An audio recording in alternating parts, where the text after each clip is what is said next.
In this episode of 50 Phenoms, Ryan Shazier talks with Julian, who has battled sickle cell disease his whole life. This is the story of how he fought through the pain, found meaning through music, and is now dedicating his life to helping others.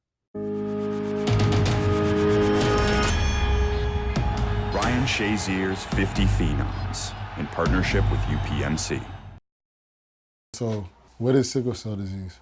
Yeah, sickle cell is basically a blood disorder, and what happens is your red blood cells that are circular shaped like a donut, they lose oxygen, and once they lose oxygen, now they're shaped like a crescent moon, like a sickle, and it's traveling through your bloodstream and it's causing pain. You can have pain through anywhere in your body. So sometimes throughout the day or throughout your life, you just feel random pain? Yep, it could come at any time. It could come before your wedding, before your prom. You can't go. Like, that's how sickle cell is. It's like spontaneous. Yeah, so like what was the biggest challenge for you with sickle cell? With sickle cell, you tend to get more pain. And like, I would go to the hospital for a week. So, you know, just imagine in high school, I was in a magnet program. And, you know, just imagine you missing a week or two of school when if you miss one day, you're already kind of behind. So that was some of the challenges, as well as social challenges as well. You know, certain friends, you know, you can't kick it with them like everybody else can, and certain things you miss out on. I kind of understand where you're coming from. I had alopecia at 5 years old. I was pretty much the only bald kid walking around. And you know, you don't got no bald kids in elementary, high, or middle school, you know, so it always felt like I was outside looking in, you know. So where do you feel was a turning point for you in your life?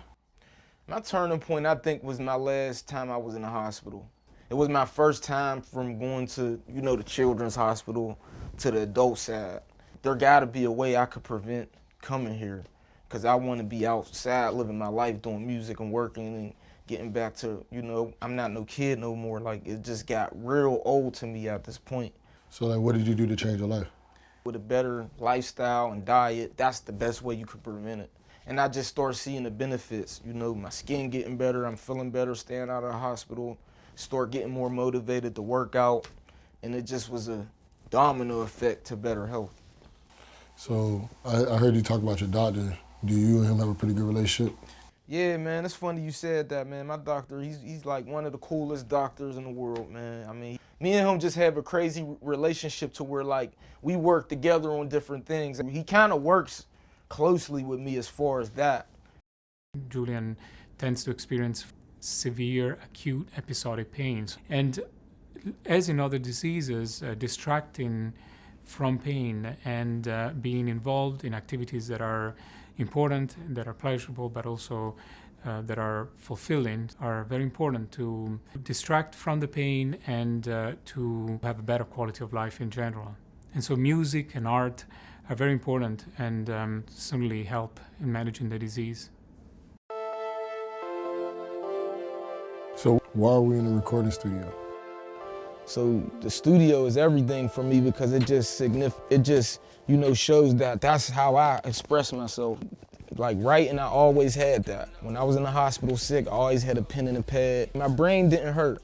So as long as I could write, I could be productive, and then I could share it to the world and it becomes something positive.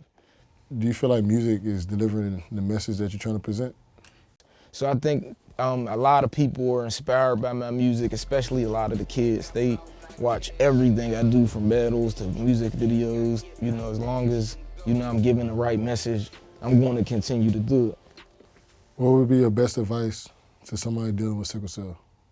The best advice I would give them is to definitely start practicing a better diet and, you know, try to work out, be active. I would tell them to eat right, be active, read, just try to be positive. You got enough negativity going on, I'm sure, with having sickle cell. I think that advice is best for anybody, you know, dealing with sickle cell, you know, scoliosis, you know, life, diabetes, anything. I feel once you learn up on that topic, eating healthy and trying to better yourself, you're going to grow as a person in general. So I think that's some great advice.